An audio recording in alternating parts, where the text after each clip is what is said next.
et bienvenue à cette édition de Info.tvc, l'hebdo, donc l'édition d'une heure de ce vendredi 25 septembre. On va faire un tour de l'actualité matapédienne et québécoise en compagnie de notre journaliste Zoé Huitala. Allô Zoé! Allô! Il s'est passé beaucoup de choses depuis qu'on s'est vu mardi. On va commencer tout de suite avec le sujet chaud de l'heure, la COVID! Chaud de l'heure depuis le mois de mars. Oui, c'est ça. Donc, oui. Aujourd'hui, le commençons avec 25, les chiffres. oui, les chiffres, le 25 septembre 2020. Aujourd'hui, dans le Bas-Saint-Laurent, 12 cas pour un total de 300 cas. oui. Et puis, dans la vallée de la Matapédia, on est rendu à 16. Il y a un cas de plus aujourd'hui. Donc, ça augmente tranquillement. C'est normal. Plus de gens se font tester, donc plus de gens découvrent qu'ils sont atteints de la COVID. C'est normal aussi, là. Ouais, il vaut mieux le savoir que le contraire. Oui, exactement. Donc, continuez, on le dira pas assez. Continuez, portez votre masque, 2 mètres. Les gens de la Matapédia sont quand même très, très respectueux des consignes. On voit beaucoup en fait, la majorité, tout le monde, dans les commerces, là, ont un masque. Oui, on est toujours dans la couleur jaune. Oui. Donc, pour l'info, continuer comme ça, on lâche pas. Oui. Le ministre de la Santé, Christian Dubé, hier, le 24 septembre, par exemple, il disait si on va avoir un beau Noël, bien peut-être annuler les rassemblements qu'on a dans les prochains jours. Même, il parle de l'Action de grâce. Oui. Il dit peut-être finalement annuler l'Action de grâce, les rassemblements pour avoir un plus beau Noël. Oui. Donc, c'est un pensée si bien. Il dit oui, effectivement, c'est plate pour nos commerces, exemple, de ne pas sortir dans les restaurants et tout. Par exemple, comme qu'il disait, c'est dans le même ménage, ta conjointe ou tes enfants ou peu importe, c'est déjà moins pire. Ouais. Mais plusieurs ménages dans un restaurant, à la même table.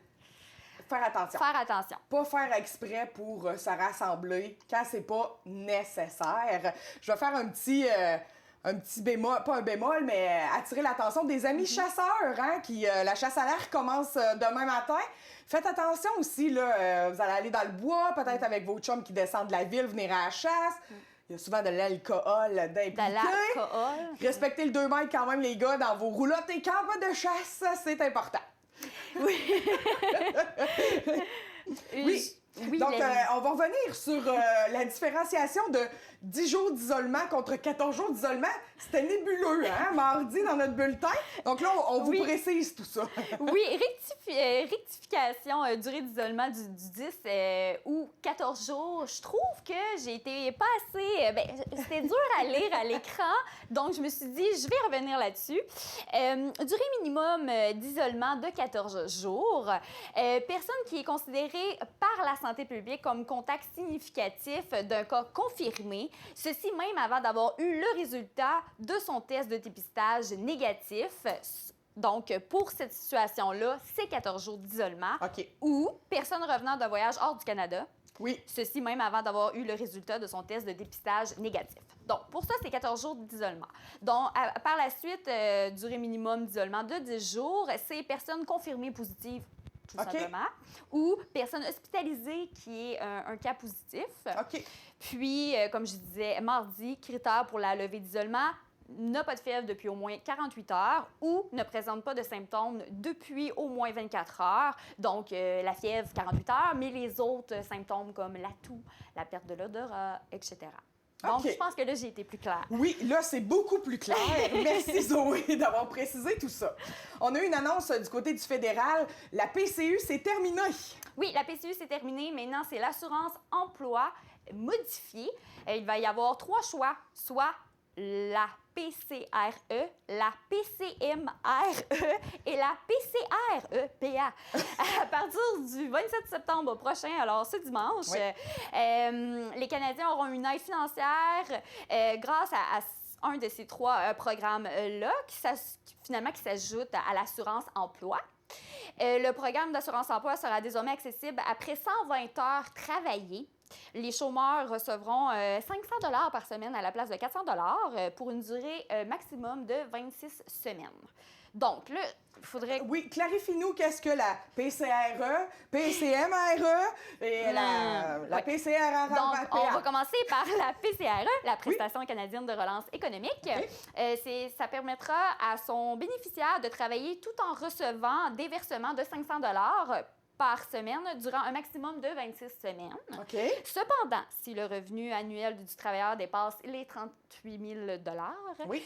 celui-ci devra rembourser 50 cents pour chaque dollar reçu par la PCRE. OK. Donc, on peut travailler à temps partiel et combler notre salaire, exemple, ou nos heures ont diminué dans un commerce ou peu importe, on pourrait combler notre salaire hebdomadaire avec cette prestation-là, la PCRE. Mais il faut calculer, Oui, c'est ça. Il ne faut pas dépasser un revenu annuel, sinon on rembourse. Là, hein? Il y a du calcul à faire. Oui. Ensuite, PCMRE, la prestation canadienne de maladie pour la relance économique. Oui. C'est pour des travailleurs qui sont infectés par la COVID-19. Oh. Donc, c'est différent. Ou qui doivent se placer en isolement. Une personne ayant recours à cette prestation pourra recevoir 500 $ par semaine pour seulement 2 semaines, par exemple. Parce que 14 jours d'isolement. 14 jours d'isolement. Ah, ça, c'est bien parce qu'il y a plusieurs employeurs qui n'étaient pas capables de continuer à payer leurs salariés quand ils les envoyaient en isolement. Donc, c'est 2 semaines, pas de salaire. Oui. Donc, c'est bon, ça. Une très bonne idée. Ajout. Effectivement. Et la dernière nouvelle prestation? PCRE-PA, la prestation canadienne de la relance économique pour proches aidants. Ah. Donc, c'est ça la différence, finalement. C'est pour... des personnes différentes, des cas différents. Là. Des cas différents, finalement. Sera accessible pour des personnes qui doivent s'occuper d'un enfant dont l'école ou la garderie est fermée en raison de la pandémie ou d'une personne en charge dont l'établissement de soins est fermé pour les mêmes raisons, finalement. Attention, par exemple, on parle de ces prestations-là, mais le projet de loi C2 n'est pas encore adopté officiellement par la Chambre des communes et le Sénat. Mais ça devrait se faire aujourd'hui parce que c'est en vigueur dimanche, hein? Techniquement, selon le plan du gouvernement Trudeau. Si jamais là, vous êtes mêlés, on vient de vous dire plein de lettres, là, le Centre de services Canada à Cause-Abscale est maintenant ouvert, hein, on se rappelle. Donc, vous pouvez aller directement là-bas, vous faire aider pour savoir quelles prestations vous avez droit, répondre à vos questions. N'hésitez pas à vous rendre là-bas ou à téléphoner à Service Canada pour ça. C'était supposé être au mois d'octobre, mais finalement, c'est déjà ouvert. Oui, très important de le spécifier. Oui, tout à fait. Ils sont là pour vous aider, hein, fait que ne vous gênez pas. Il y a eu des... il y a eu une grève. Oui, il y a eu une grève. Dans le fond, non, il y a eu des développements dans la protestation des parents concernant la lettre qu'ils ont eue par les 3 polyvalentes de la région, à savoir que les ados pouvaient avoir des amendes s'ils étaient moins de 2 mètres. On en a parlé mardi. Oui, c'était long comme entrée, excusez. C'est pas correct. On en a parlé mardi. Puis finalement, il y a eu une grève, une genre de manifestation le 23 septembre à l'école secondaire Mont-Saint-Onge. Par rapport justement à la demande qu'on disait que les 14 ans et plus, les adolescents mineurs, finalement, de 14 ans et plus, pouvaient avoir une amende de 560 $. Alors, l'école a envoyé une lettre. Il y a eu une manifestation. Donc, les gens ne sont pas vraiment d'accord avec cette décision-là. C'est à suivre. On verra si la pression populaire fera changer d'idée. Ensuite, il y a eu une annonce du ministère de l'Éducation concernant les jeunes et la possibilité d'être dans plus d'une bulle. Oui, quand on dit plus d'une bulle, c'est que il y a la bulle de ta classe, finalement, mais aussi souvent, les jeunes ils font du parascolaire, du sport. Donc, le ministère de l'Éducation permet actuellement à l'élève du secondaire qu'on parle de faire partie de 3 bulles. Alors, 3 bulles distinctes, c'est-à-dire 3 groupes organisés à l'école où il est inscrit officiellement et où les présences sont prises à chaque rencontre. C'est important si jamais il y a un cas. Sa classe compte évidemment pour sa bulle numéro 1. Et il est donc possible de faire partie de 2 autres activités scolaires. Par exemple, à l'école secondaire Mont-Saint-Onge, le théâtre, le parlement étudiant, l'équipe en vol, la musique, le comité écologique, le comité définissant, le club d'échecs, d'astronomie, le badminton, le basketball, le soccer, le volleyball, le hockey, etc. OK. Et à l'intérieur de ces 3 bulles, dont sa classe, je répète, l'élève peut retirer son couvre-visage et ne plus avoir à faire de distanciation obligatoire. Ah, ça, c'est bien. Fait que dans le fond, tout ce qui était là, menacé, le sport-études, le sport parascolaire, c'est permis grâce à cette ouverture de 3 bulles-là. C'est très intéressant pour les jeunes. Les jeunes doivent se sentir un peu plus libres. C'est bon pour la santé mentale, hein? On se rappelle d'avoir des activités. Vraiment. Donc, on passe à un autre sujet que le COVID. Dernièrement, les routes ont été accidentées, on va dire ça comme ça. Dans la Matapédia, il y a eu un décès cette semaine à cause abscale. Oui, beaucoup d'accidents cette semaine dans la Matapédia. Madame Lise Routier, âgée de 74 ans, de Sainte-Marguerite, est décédée hier après-midi après avoir fait une sortie de route et quelques tonneaux sur la route 132 entre le village Lac-au-Saumon et Cause-Abscale. Aucune autre personne et véhicule est impliquée dans l'accident. La conductrice était coincée à bord du véhicule, donc les pompiers ont dû utiliser les pinces de désincarcération qu'on appelle pour la déloger. Cette dernière, qui était seule à bord, était consciente lors de son transport vers un hôpital de la région. Et quelques instants plus tard, sa condition s'est détériorée et elle est décédée suite à ses blessures. L'accident est survenu jeudi matin, le 24 septembre, dans les alentours de 11h10. La Sûreté du Québec pense que peut-être la fatigue au volant serait en cause dans cet accident mortel. Un autre accident qui n'a pas causé de blessés, mais des dégâts. Oui. C'est passé à Amqui. Un accident est survenu hier sur l'heure du dîner à Amqui, tout près du Petro-Canada, à l'intersection du boulevard Saint-Benoît et de la route 195. Un lampadaire s'est effondré sur une voiture. Selon des témoins, l'accident s'est produit après qu'une semi-remorque a heurté le lampadaire finalement en effectuant un virage. Okay. La lampadaire serait tombée sur une voiture qui était immobilisée aux lumières, finalement, près du Petro-Canada. Et heureusement, personne n'a été blessé. Cependant, la circulation fut perturbée. Oui, en effet. Le 1er octobre, c'est une journée internationale. C'est la journée internationale des aînés, puis il y a une thématique spéciale pour cette année, non à l'âgisme. Effectivement. Et je pense que c'est toujours... ça a toujours été un peu un problème qu'on a dans la société et encore plus avec ce qu'on a vécu avec la pandémie. Oui. Donc, dans le cadre de la Journée internationale des aînés du 1er octobre prochain, le Carrefour 50 ans et plus, 50 plus, 50 plus.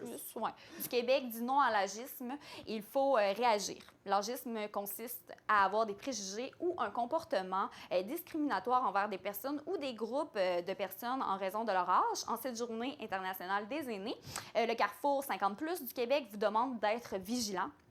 Et si vous connaissez ou côtoyez des aînés qui subissent de mauvais traitements ou du harcèlement dû à leur âge, il est important de dénoncer, vraiment. Tout à fait. Puis l'agisme est un comportement largement répandu et souvent très sournois. Puis très répandu, j'ai l'impression, au Québec. Oh, oui. Mais c'est pas toutes les cultures qui sont comme ça. Non. On a, je pense, c'est un comportement à apprendre. Exactement. Ensuite, la MRC fait appel aux photographes amateurs de la région. Oui, les photographes professionnels et amateurs sont invités à proposer leur plus beau cliché de la Matapédia pour faire du calendrier 2021 de la MRC une véritable œuvre d'art. Oui, parce que lui, de l'année passée, il était particulièrement... Pas l'année passée, en 2019, il était particulièrement beau, ce calendrier. Donc, il faut lever la barre. Oui. Devant le succès qu'a connu, justement, comme tu dis, l'édition 2019, la MRC proposera à nouveau un calendrier pour 2021. Ce calendrier, qui sera distribué dans tous les foyers matapédiens, comprend une foule de renseignements utiles ainsi que les dates d'événements importants. Chaque mois comprendra aussi une photo de la Matapédia. Bien sûr, afin de cibler les photos qui feront partie du calendrier, la MRC lance donc un appel à tous auprès des photographes professionnels ou amateurs. Pour être admissible, toute personne doit être photographe, comme j'ai dit, professionnel ou amateur, à être âgé de 18 ans et en plus résider sur le territoire de la MRC de la Matapédia, bien sûr, pour encourager les gens chez nous. Oui.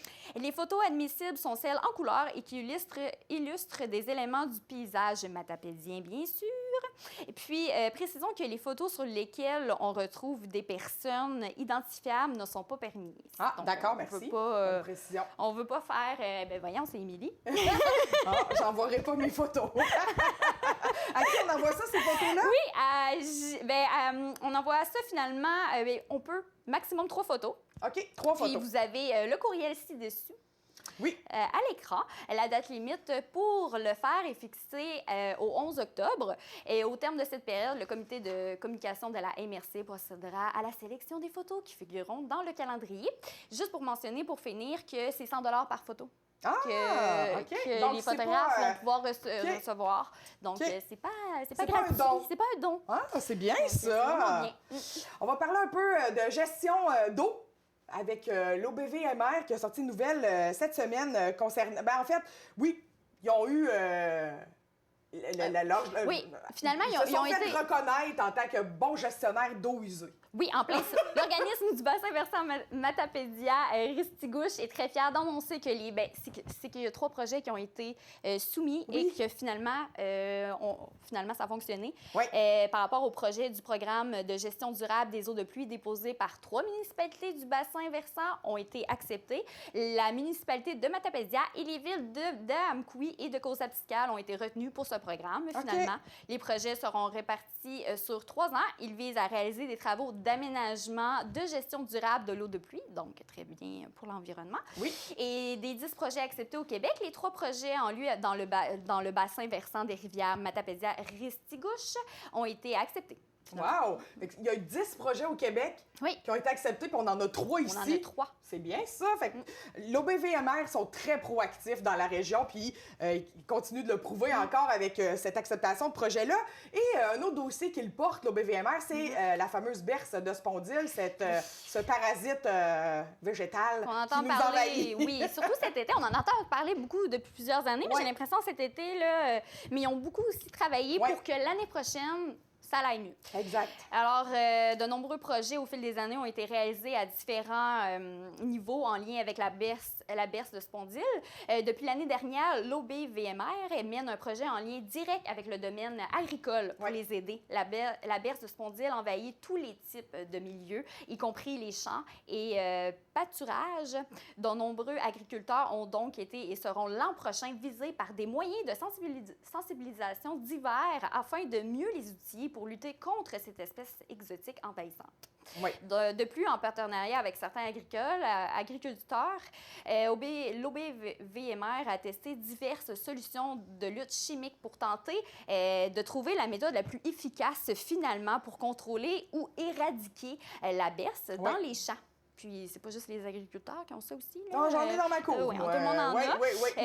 De nombreux paramètres comme la germination, la pousse et la floraison ont été étudiés cet été. Super, et sera étudié encore, puis pour améliorer d'année en année, finalement. Puis, rendez-vous sur la page dédiée à la berce spondyle sur le site Internet de l'OBVMR pour obtenir une panoplie d'informations, si vous voulez en savoir plus, finalement. Ah oui! Il y a une élection partielle qui va se tenir dans l'ouest de la MRC. Oui, deux personnes ont finalement envoyé leur candidature depuis le départ de Jean-Marc Dumont. Oui. Le siège du maire est à combler. À Saint-Damas. À Saint-Damas. Oui. À Saint-Damas. J'ai dit quoi? T'as pas dit la municipalité. À Saint-Damas. À Saint-Damas, le 4 octobre prochain, à Valbriand, non? À Saint-Damas.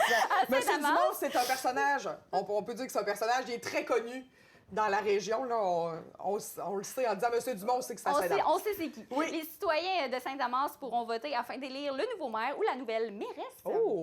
De la municipalité. 2 personnes ont déposé leur candidature, comme je disais plus tôt, soit Mme Martine Côté et M. Martin Carrier. Ah, qui sont des habitués des conseils municipaux, étant des conseillers. Hein? Oui.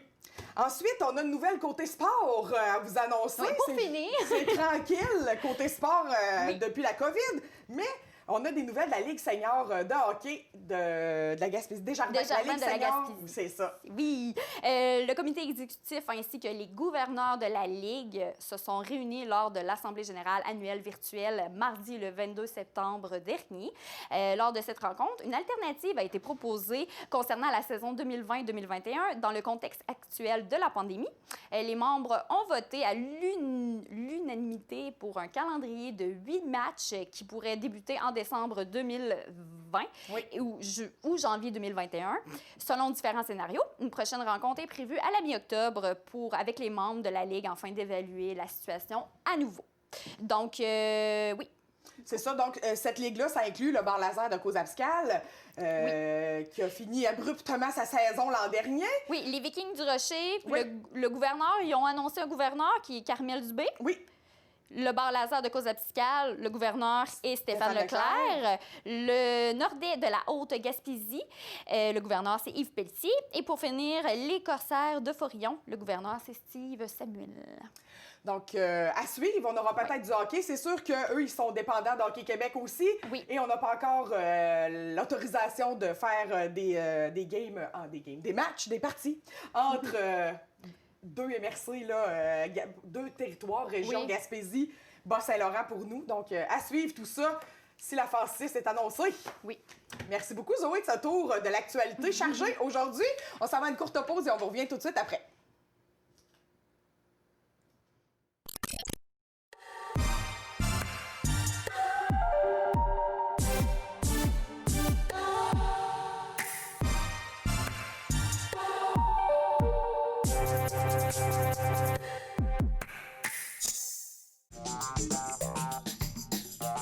Ne manquez pas le Télébingo tous les dimanches 12h30.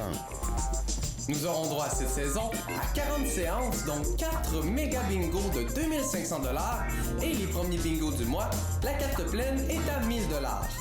En nouveauté cette année, achetez 4 cartes sur une seule feuille pour seulement 5 $. 4 fois plus de chances de gagner. Allez chercher vos cartes dans vos points de vente favoris. Alors, Zoé, tu es allée du côté de Val-Brillant pour voir où en sont les travaux de la courbe en S. Moi, je passe là tous les jours, puis je trouve ça très, très, très impressionnant de voir les grosses machines, la grosse machinerie lourde là, qui travaille. Tu es allée sur le terrain pour en savoir davantage. Oui, depuis 2017 que ça a commencé, ces travaux-là. Puis, c'est pas encore fini, donc je vous ai fait un petit tour. Un réaménagement d'une partie de la route 132 à Val-Brillant est présentement en cours par le ministère des Transports. De nombreux accidents graves, parfois même mortels, se produisent chaque année dans ce virage en S, tout près de la cantine La Paysanne. Selon le ministère, cette nouvelle partie de route sera plus sécuritaire puisqu'elle permettra d'éviter 3 courbes. Les utilisateurs de la route 132 vont continuer en ligne droite vers l'est et revenir à la dernière courbe après le viaduc. Le coût des travaux est estimé entre 25 et 50 millions de dollars. Les travaux sont en cours depuis l'automne 2017 et la route devrait être prête au printemps 2022. Alors, hier, il s'est passé quelque chose dans la ville d'Amqui. Hein? Moi, j'étais dans la ville, puis j'ai vu des femmes se promener avec des pancartes. Il y a eu une manifestation des responsables en service de garde. On en a parlé. Il y a eu une grève dans la Matapédia, il y a quelques jours. Puis là, visiblement, il y a eu une grève encore hier. Oui, le 24 septembre, hier, il y a eu une grève des garderies familiales, finalement. Oui. Puis, c'est la 2e journée dans la vallée de la Matapédia qu'il y a une grève pour ça. C'est par rapport à leur salaire, bien sûr. Ils trouvent qu'ils sont pas assez payés pour qu'est-ce qu'ils font. Oui. Ils sont payés comme 12 $ de l'heure. Si on divise, là, ils sont ouverts presque 70 heures par semaine. Oui. Puis leur taux horaire, si on le divise par le nombre d'heures d'ouverture, ça fait à peu près 12 $. C'est même pas le salaire minimum, là. Donc, ils demandent au ministre de la Famille, Mathieu Lacombe, finalement, s'ils peuvent monter leur salaire au moins à 16 $ et quelques. Oui. Donc, donc on a envoyé hier Nathalie Roussel, notre journaliste, pour prendre un peu des vidéos de la journée, qu'est-ce qui s'est passé durant la manifestation. Puis ils ont même été chez Pascal, au bureau de Pascal Bérubé, le député de Matane-Matapédia. Ils ont été à son bureau, finalement, dehors, laissé une lettre par rapport à cette situation. Puis on espère finalement qu'il n'y aura pas une 3e journée de grève parce que pendant ce temps-là, les parents ne savent pas quoi faire avec leurs jeunes. C'est ça, c'est sûr que les parents soutiennent les responsables en milieu familial. Nos enfants sont presque plus avec elles qu'avec nous quand ils sont en bas âge. Mais par contre, il faut se trouver un plan B. Puis ils nous avertissent pas tant d'avance, justement pour montrer l'importance du milieu, du réseau des services de garde en milieu familial. Que si eux autres, ils sont pas là, la société est paralysée, là. Oui, vraiment. Donc, on les comprend, mais on espère que ça va se régler rapidement. Oui, donc dossier à suivre pour cette négociation salariale.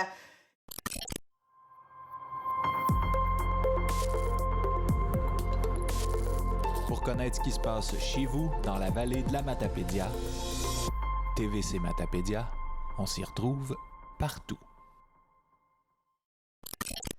Hier soir se tenait le dernier marché public matapédien de la saison 2020. Et par la suite, après le marché, ils ont invité les médias à se rendre à la MRC, où tu es allée, Zoé, pour faire le bilan, en fait, de la saison 2020. Puis la MRC a aussi lancé un super outil. Oui. Acheter local. Oui. Fait qu'on s'en va voir la conférence de presse qui a eu lieu hier à la MRC.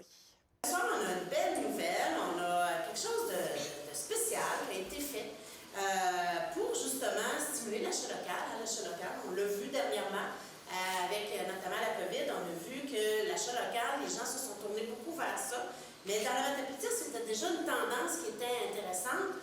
On va parler un petit peu plus tard du marché public. On a vu justement la collaboration des gens puis la participation qui fait que ça a donné le goût justement de mettre en valeur ces producteurs-là, ces produits-là de notre région. Alors, ce qu'on veut présenter ce soir, c'est une petite brochure, celle-ci. Et à l'intérieur, évidemment, on parle justement de tous nos producteurs, des différentes entreprises, sous les thématiques de ce que les gens produisent. Alors, c'est super bien fait, c'est plein de couleurs, c'est vraiment visuellement très attrayant. Et on a aussi, justement, un petit clin d'œil sur notre marché matapédien. Et ça, c'est un projet pour mettre en valeur, pour que chaque foyer, chaque personne de la Matapédia puisse justement, même si le marché public n'est pas là toute l'année, on puisse quand même contacter nos producteurs, on puisse faire affaire avec eux, puis encore une fois, s'alimenter avec des bons produits de chez nous. Et ça, cette production-là a été faite, puis on a des partenaires qui nous ont permis de réaliser ça. Nos partenaires sont ce soir représentés, donc Desjardins et la SADC. Je vais laisser Isabelle et Sabrina vous parler, puis justement de vous présenter un peu leur participation dans ce projet-là. Merci beaucoup, Chantal. Je commence. C'est correct. Parfait. Patricia Dompierre, qui est notre présidente de la Caisse Desjardins, elle ne pouvait pas être avec nous ce soir. Patricia est dans le domaine scolaire, donc vous vous douterez qu'avec tout ce qui se passe, la rentrée scolaire cette année, c'est quelque chose. Elle a une grosse rentrée. Mais quand même, Patricia était super contente qu'on embarque dans ce projet-là parce que cette année, effectivement, c'est une année qui est historique. C'est pas facile économiquement pour nos producteurs locaux, pour nos entreprises de la vallée. Donc, quand on nous a proposé le projet de déclinant, on trouvait ça super important de pouvoir prolonger la saison du marché public parce qu'on le sait que à l'hiver, les petites cabanes, c'est peut-être un petit peu plus froid pour nos producteurs, mais notre souhait d'embarquer dans ce projet-là, c'était vraiment que les gens puissent s'approprier les producteurs locaux puis qu'on puisse continuer à encourager nos producteurs locaux tout au long de l'hiver. Puis vous savez, Desjardins fête ses 120 ans cette année. Ce qui nous démarque comme entreprise, c'est notre force collective. Puis ça, c'est un projet collaboratif, c'est un projet collectif. Donc, je pense que Desjardins a prouvé que la coopération, la collectivité, c'était une façon d'innover puis de perdurer dans le temps. Donc, pour nous, c'était vraiment naturel d'être partenaire de ce projet-là. Puis j'ai un petit souhait personnel que j'aimerais bien que les gens, quand vous allez recevoir ça dans votre poste, que chacun épingle ça sur son frigo. Puis quand on va ouvrir le frigo, j'aimerais ça qu'il soit plein de produits locaux. À la limite, vous pouvez même le faire plastifier pour vraiment qu'il passe tout l'hiver. Mais sérieusement, je pense que l'occupation de notre territoire, ça passe par l'achat local. Donc, j'espère vraiment que les gens vont s'approprier cet outil-là. Puis, peut-être en terminant, des félicitations pour les gens de la MRC, particulièrement de la SADC, Sabrina, David, qui travaille super fort. David qui est arrivé avec nous dernièrement, puis j'en profite pour le faire publiquement. On sent vraiment le dynamisme de la MRC avec David pour encourager nos producteurs locaux, faire rayonner notre agriculture. Donc, bravo pour votre beau travail. Merci. Puis notre reconnaissance, c'est d'être là financièrement avec vous dans ça. Très apprécié. Bravo à vous. Merci. Sabrina. Oui, en fait, à la SADC de la Matapédia, ce soir, mon directeur Guy Côté ne pouvait pas être présent non plus, donc c'est moi qui est là ce soir. Puis, quand David nous a approchés pour être partenaire dans le projet, on trouvait que ça allait de soi qu'on soit présent parce que ça fait partie de nos objectifs d'appuyer tout le secteur agricole, la Matapédia, le secteur agroalimentaire. Les producteurs travaillent fort, il faut qu'on soit là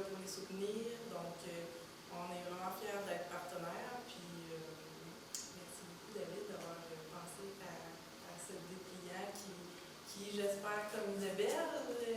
Les gens vont vraiment le garder, puis le garder à portée de la main, puis faire des achats dans la Matapédia. Très important. Merci Sabrina. Je pense qu'il faut aussi souligner qu'on a eu d'autres partenaires qui ne sont pas présents ce soir, mais on parle entre autres des saveurs du Bas-Saint-Laurent et de l'UPA de la Matapédia, donc je veux les souligner, c'est vraiment important. Puis comme tous les partenaires, je pense que l'agriculture dans la Matapédia, l'agroalimentaire, je devrais dire, dans la Matapédia, c'est vraiment important. On sait que au niveau de l'activité économique, c'est important, mais on a tellement de belles entreprises, des promoteurs, des producteurs qui aiment ce qu'ils font et qui produisent des beaux produits. Je pense que ça mérite vraiment qu'on prenne le temps de les encourager comme région. Je sais aussi, pour ceux qui, oui, on va le recevoir à la maison, mais on peut aussi en faire, je ne sais pas si on peut dire télécharger, oui, c'est français, donc il est disponible sur le site internet de la MRC de la Matapédia, dans la section documentation. Donc, les gens qui voudraient le faire parvenir à d'autres membres de leur famille, qui sont peut-être pas loin, ils ne sont pas dans la Matapédia, mais dans la Métis, dans la Matanie, parce qu'on sait qu'il y a beaucoup de gens qui peuvent venir nous visiter et qui peuvent encourager nos producteurs. Bien, vous avez la chance de pouvoir télécharger, ou en tout cas visualiser la belle brochure. Puis je pense qu'avant de terminer, on voulait faire un petit bilan ce soir. David, il y avait notre marché public ce soir qui vient de terminer sa saison estivale. Oui, c'est là Sabrina qui a préparé. Non, je rajouterais juste que la brochure va être mise à la poste demain. Donc la population va la recevoir au début de la semaine prochaine. Donc Sabrina, veux-tu nous parler un petit peu de notre saison du marché public? Dans le fond, c'est ça. Cette année, on a eu 14 jeudis soirs de marché public. Puis l'achalandage moyen, ça a été 220 personnes par soir. Puis les revenus totaux de toute la saison, de tous les producteurs, se sont élevés à 63 500 $. Donc c'est vraiment un chiffre...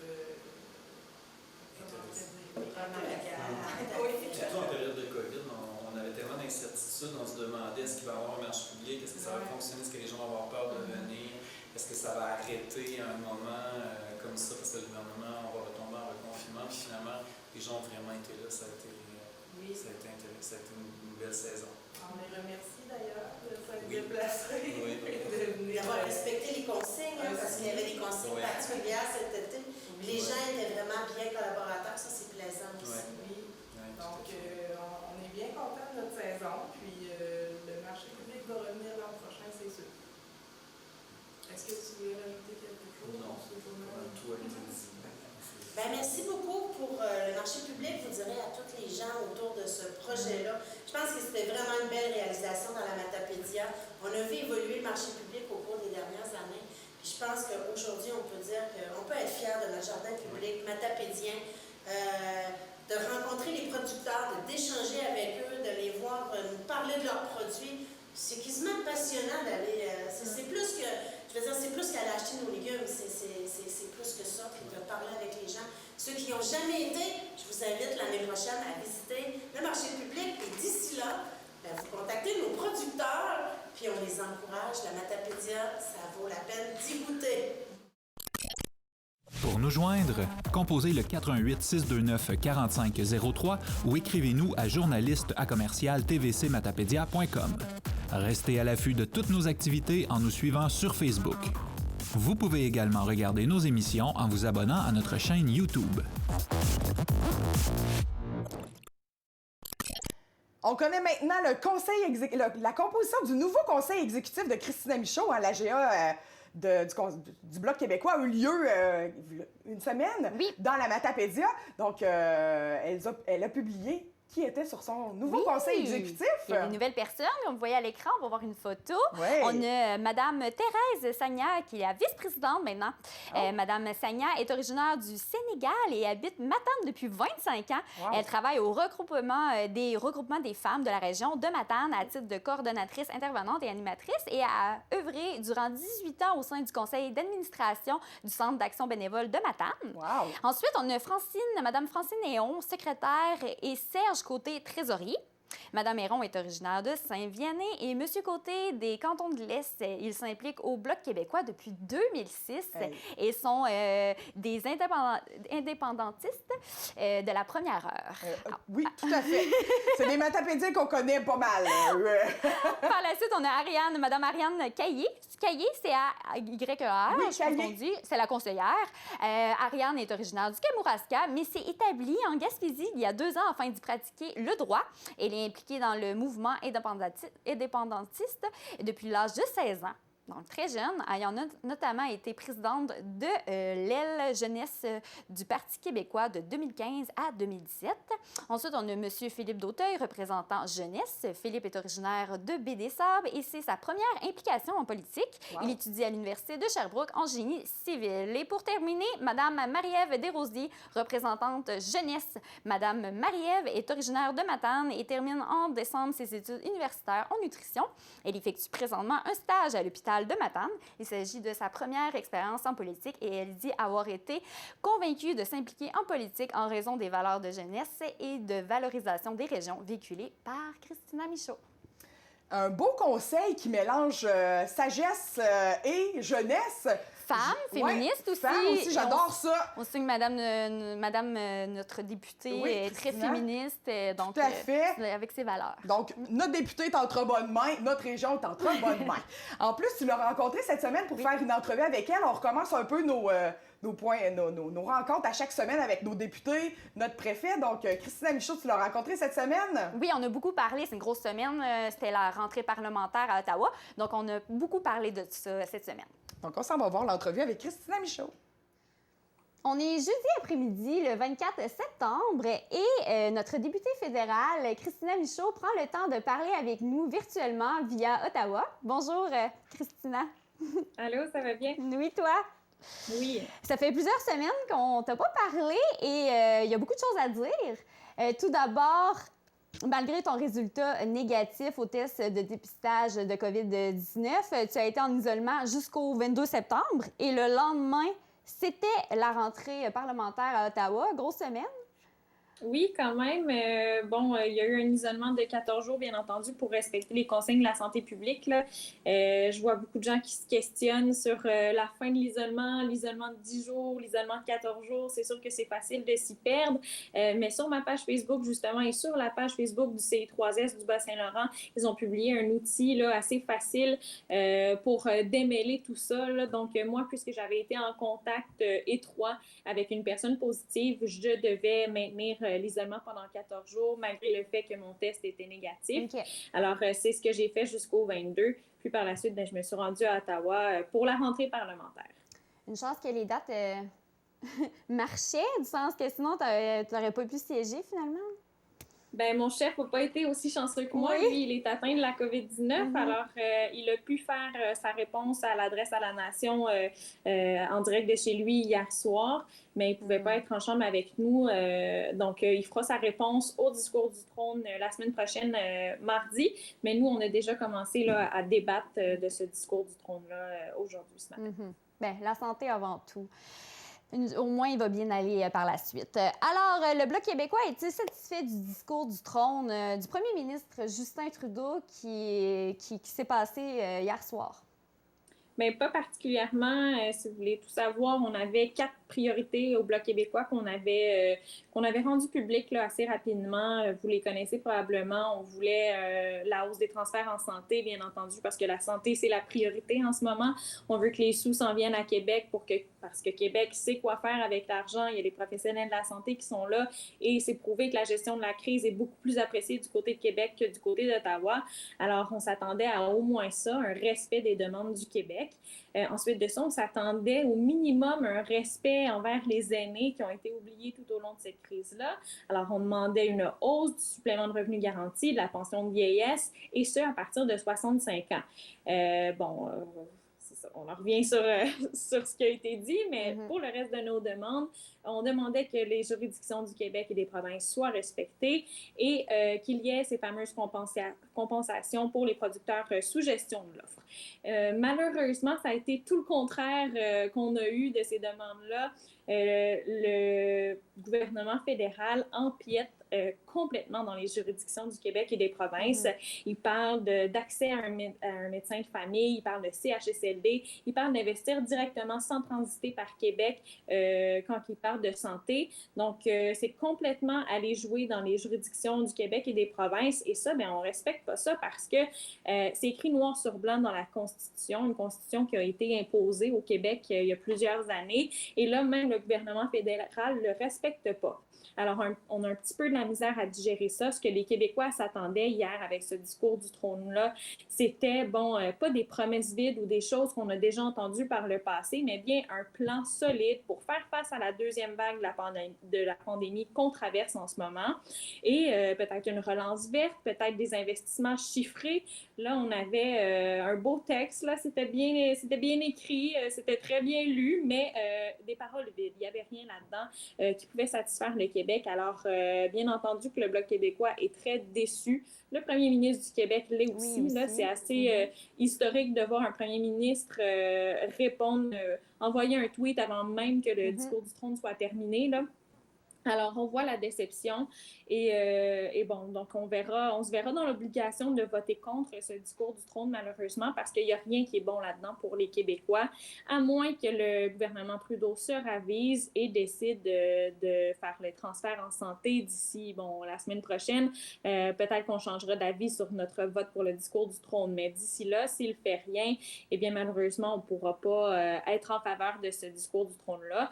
On va essayer de négocier quand même, d'aller chercher des gains pour les aînés, pour les Québécois en général, mais c'est pas ce qu'on a entendu hier. Tu as siégé aussi aujourd'hui par rapport à ça?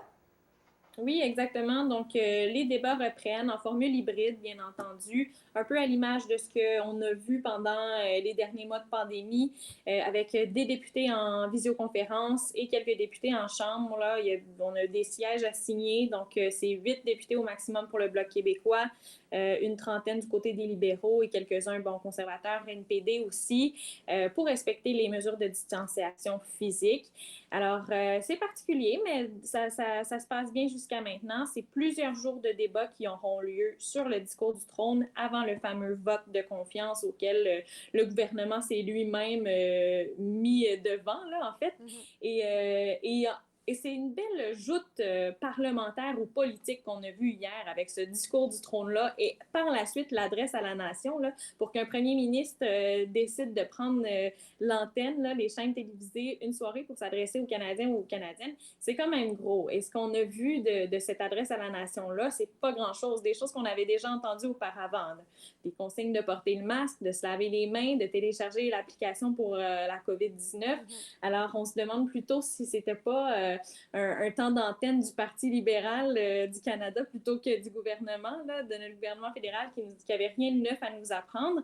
Alors voilà, il se met devant ce vote du discours du trône-là. Ce sera à nous de l'appuyer ou non, mais pour l'instant, ce qu'on a entendu, c'était pas suffisant.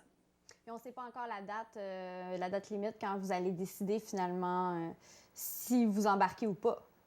C'est le gouvernement qui est maître de ces actions-là, dans le sens où il y a plusieurs journées de plusieurs heures de débat sur le discours du trône, et c'est le gouvernement qui décide le calendrier. Okay. Alors, il pourrait tout mettre dans les prochaines semaines, ou il pourrait mettre la dernière journée de débat dans plusieurs mois, ce qui ferait qu'on voterait dans longtemps. Là. C'est vraiment lui qui va décider de ça. Et ce qui nous donne un bout de bâton ou un jeu pour justement avoir le temps de négocier avec lui pour améliorer, pour amender le discours. Mais c'est ça. Ça se peut que ce soit bientôt, ça se peut que ce soit dans plus longtemps, mais une chose est certaine, je pense que tous les partis s'entendent pour dire que c'est pas le bon moment pour de nouvelles élections en pleine pandémie mondiale. Je pense que la priorité, c'est la santé et la sécurité de nos gens. C'est pas le temps d'aller faire une campagne électorale, pas du tout. Effectivement. Par rapport à la vallée de la Matapédia, maintenant, un programme Nouveaux Horizons pour les aînés. La date limite, c'est au mois d'octobre, je crois? Oui, en effet, mais en fait, vous avez peut-être vu qu'il y a eu des beaux investissements dans les derniers mois, les dernières semaines, via le programme Nouveaux Horizons pour aînés. Plusieurs organismes là, de la région avaient appliqué. puis avait, suite aux annonces du gouvernement qui modulait le programme, avait réappliqué pour modifier leur projet pour l'adapter à la COVID-19. Donc, si c'était pour les aînés, par exemple, il y a des organismes qui ont acheté des tablettes pour leur permettre d'avoir un contact virtuel avec leurs proches, par exemple. Alors, il y a eu des belles subventions de plus de 120 000 $ dans le comté quand même. Et déjà, c'est le temps de proposer des nouveaux projets pour l'année prochaine, 2020-2021. Alors, l'appel est lancé depuis déjà le 9 septembre et c'est jusqu'au 20 octobre la date limite. Donc, si vous avez des projets, c'est surtout pour les organismes communautaires, en fait, là. Donc, si vous avez un projet en tête, vous avez besoin d'aide pour remplir les formulaires, tout ça, n'hésitez pas à appeler à l'un de mes bureaux. Le bureau d'Amqui est toujours disponible. Ça va nous faire plaisir de vous aider. C'est quand même des grosses subventions, là. Ça peut aller entre 5 et 20-25 000 $. Alors, ça donne un bon coup de main pour des organismes communautaires qui n'ont pas toujours un si gros budget là, pour aider les aînés. Effectivement. Et présentement, ils en ont beaucoup besoin, les aînés. Bon, bien, merci beaucoup, Christina Michaud, députée d'Avignon, la métisse Madame Matapédia. Merci de s'avoir entretenu avec nous. Puis, on va te laisser à tes occupations, puisque je présume que tu as un horaire assez chargé présentement. Oui, merci beaucoup. Merci beaucoup, à bientôt. Bye. Informatique Barest est responsable de l'entretien du matériel informatique de votre TVC.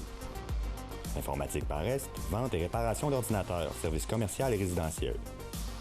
418-629-INFO. On a décidé de vous ramener un personnage connu de la télévision communautaire comme chroniqueur. Encore une fois cette saison, un certain Christo. Christo, ça te dit quelque chose? Non. Ah, ben t'as passé l'été avec, je pense. Ah ouais, ben oui, ça? hein? Christophe Moquin, notre animateur de Télébingo, qui voulait, encore une fois, faire partager des découvertes. Hein? Oui, chronique culturelle qui va nous faire plusieurs fois par mois. Ouais. Puis, il va parler de livres, de musique, aussi, il me disait, de jeux vidéo. Oui, Mais là, Québécois. tout québécois. Ouais. Puis là, cette semaine, c'est un album de musique. Oh, donc on va découvrir de la musique avec Christo. Bonjour, ici Christo. Bienvenue dans cette première chronique culturelle québécoise. Et oui, c'est encore moi, votre chroniqueur pour la saison. Je serai durant toute la saison dans votre émission hebdomadaire préférée info.tvc pour vous parler de culture. Ça va aller de musique à films, à livres, jeux vidéo, tout va y passer. Et puis aujourd'hui, on va commencer avec le dernier album d'Horloge Simard, À chacun son Waterloo. Mais qui est Horloge Simard? Horloge Simard est un groupe créé en 2012. Ils font surtout des paroles vulgaires, des textes humoristiques, critiquant un peu la société, critiquant des sujets, mais en amenant justement tout cela dans la vulgarité. Ce groupe est surtout populaire auprès des adolescents ainsi que les jeunes adultes. Mais cette année, ils ont décidé de sortir un album complètement différent. Moi, ça m'avait vraiment étonné, avec de la musique moins vulgaire, des textes un peu plus commerciaux. Cet album met surtout en vedette Roxane Popetteville. Roxane Popetteville, c'est leur mascotte, c'est leur pantin qui suit le groupe depuis le début dans tous les spectacles. C'est un peu le 6e membre du groupe. Ce que je préfère de cet album-là, c'est que c'est un album beaucoup plus intimiste que les autres albums d'Horloge Simard. On peut le voir entre autres avec la chanson Olivier ainsi que la chanson Seul contre tous, qui sont des chansons qui critiquent réellement le groupe. Olivier critiquant le chanteur principal, et la chanson Seul contre tous qui critique l'ensemble du groupe.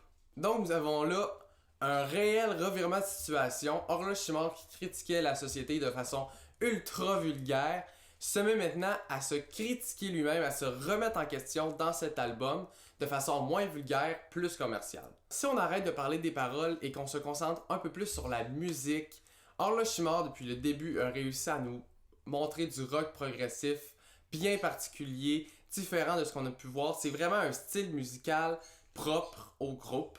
Et ce qui est génial avec la musique, c'est que, surtout dans cet album-là, c'est que c'est très entraînant. C'est de la musique qui nous fait bouger, qui nous fait chanter.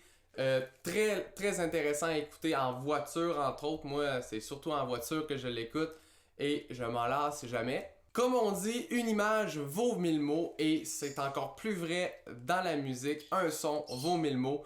Donc, je vous laisse sur un court extrait de la chanson « À chacun son Waterloo » de l'album « Horloge mort » du même nom. Les gens disent que personne n'est prophète dans son pays. Tu seras pas plus ailleurs, ça c'est promis. À chacun ses omelettes, à chacun ses défaites. Pavé en est l'enfer de ton chien sale de bon vouloir. Étant donné que nous sommes nous, à chacun son Waterloo. À chacun son Waterloo. À chacun son Waterloo. Alors voilà, c'était tout pour cette première chronique. On se voit la semaine prochaine dans info.tvc pour parler encore de culture québécoise. Merci, c'était Christo. Ciao! Zoé, en terminant, tu veux nous reparler du super outil sur l'alimentation locale que la Matapédia a sorti hier? Oui, le fameux dépliant. Je voulais vous mentionner que ça partit ce matin. Donc, vous devez tous les petits dépliants là, pour chaque maison dans la vallée de la Matapédia. Alors, on dit 1850 portes vont recevoir le petit dépliant. Les premiers, ça devrait être lundi ou mardi. Donc, gênez-vous pas de mettre ça sur votre frigidaire et aussi de consommer local. Tout à fait. Donc là, vous avez plus aucune excuse pour ne pas manger matapédien. Là-dedans, il y a tous les producteurs de légumes, d'œufs, de petits fruits, d'alcool. Même de savon. De savon. Tout ce qui est agroalimentaire, vous avez ça. Vous pouvez vivre avec ce dépliant. Vous l'avez mangé. Donc voilà. Merci beaucoup, Zoé. C'est ce qui conclut notre émission d'aujourd'hui. Merci beaucoup d'avoir été des nôtres. Je vous rappelle qu'en fin de semaine, comme émission spéciale, c'est le conseil de ville d'Amqui qui a eu lieu ce lundi. Donc, si vous voulez vous tenir informé sur ce qui se passe dans votre municipalité, c'est une émission à écouter. Vous pouvez aussi la retrouver sur notre chaîne YouTube, TVC Matapédia. Sur YouTube, en effet. Et aussi, ce dimanche, bingo, 12h30. Allez vous acheter des cartes. 4 cartes pour 5 $. Donc, plus de plaisir et plus de chance pour gagner. Et ce dimanche, ce sera Christo qui sera notre animateur de Télé Bingo. Je vous remercie beaucoup d'avoir été des nôtres. Passez un excellent week-end. Il va faire beau, il va faire chaud. Profitez-en et on se retrouve mardi.